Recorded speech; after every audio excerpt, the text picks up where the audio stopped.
After watching Super Bunny Hop's Games from My Inbox Volume 8, I was very excited to try out PUSS. His enthusiasm really got me interested in the game. After playing it, however, I decided to stop taking George's opinion so seriously. I was hesitant when he dissed Hyper Light Drifter, I was appalled when he basically called Bloodborne Old Hunters average, and I was pretty disappointed when he didn't appreciate the absolutely mind-boggling Spec Ops The Line. But this time, he's taken it too far. His recommendations aren't my cup of tea, but this is just too much. That isn't to say his opinions are invalid though, they're just invalid when accounting for my very specific tastes. He makes some pretty good videos every once in a while, it's just that his more opinionated videos aren't that useful to me. My whining aside, PUSS isn't even a bad game, it's just not my kind of game. Sure, I do like its trippy presentation, but everything else just really falls flat for me. The gameplay is essentially designed for masochists, crazy people, and kids with way too much free time on their tiny little hands. I spent a whole heap of time on the game and it's left me pretty disappointed. The core of the issue is that the game is too hard while also not respecting the player's time. This is all because of the archaic and abhorrent life system embedded into the center of the experience. Games like Super Meat Boy have shown that we can still have games that are genuinely difficult while acknowledging that the player is most likely a human being with finite time on this earth. It isn't enough that the game is as hard as nails or that the controls are clunky and unsatisfying. It's designed in a way that artificially extends the game, resulting in making even the very act of practicing difficult. Whenever you tackle a world, you start off with 9 lives. As you progress through the levels, you get more from the game's score system. Though it incentivizes the player for playing well, it doesn't help nearly enough as death is a core part of learning the levels. The game is extremely punishing. Getting stuck on a level essentially means game over, as having to deal with the life system is almost unavoidable. Sure, you can farm for lives, but it's a chore that remains tedious even after tons of practice. I absolutely hate life systems, but I can definitely see their merits. PUSS wouldn't be nearly as tense without one.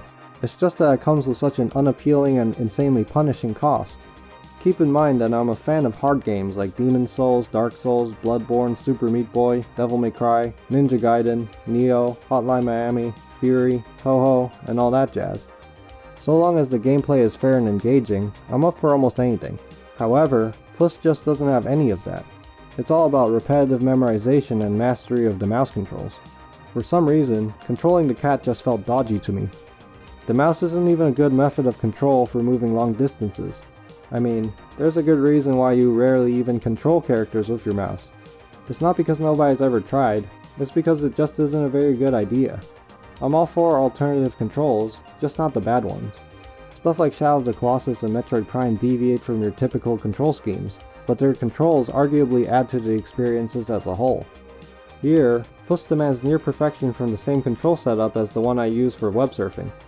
The point is that the mouse wasn't designed for insane accuracy. Anyway, back to the main point of the video. I'm very unsatisfied with the game, but it might just be a preference thing.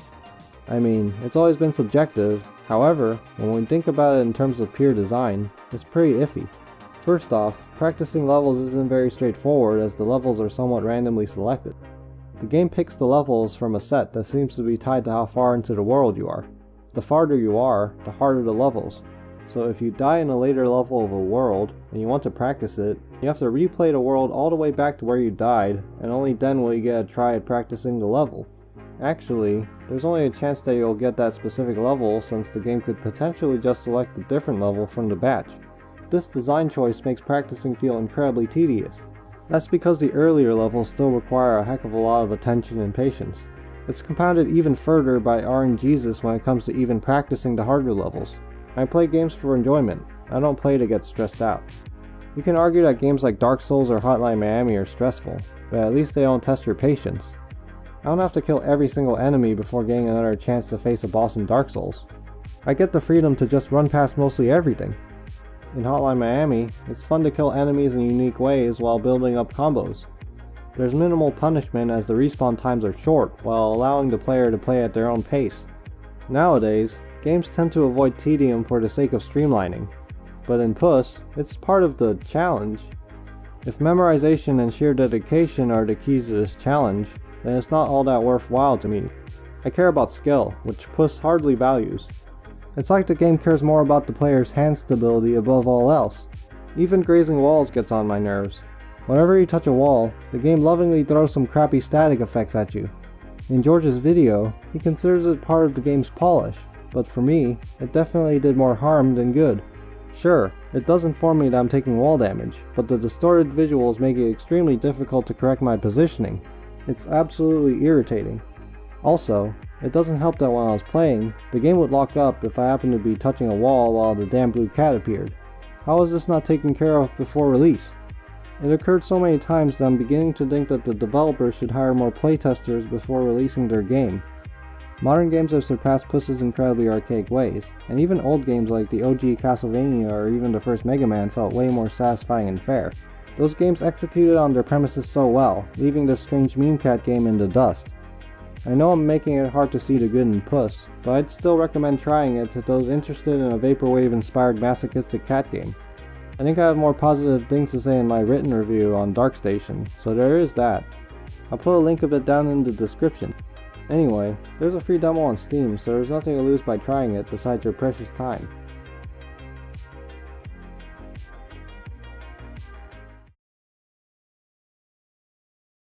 Thanks for listening to this kooky mumbo jumbo. If you enjoyed it, feel free to like the video and consider subscribing to the channel. Anyway, I'll see you all next time when I complain about how my opinion should be considered an objective truth.